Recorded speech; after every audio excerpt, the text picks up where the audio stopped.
मातर्मे मधुखैडभग्नि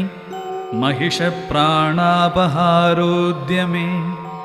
हेलानिर्मितधूम्रलोचनवधे हे चण्डमुण्डार्दिनि निःशेषीकृतरक्तबीजदनुजे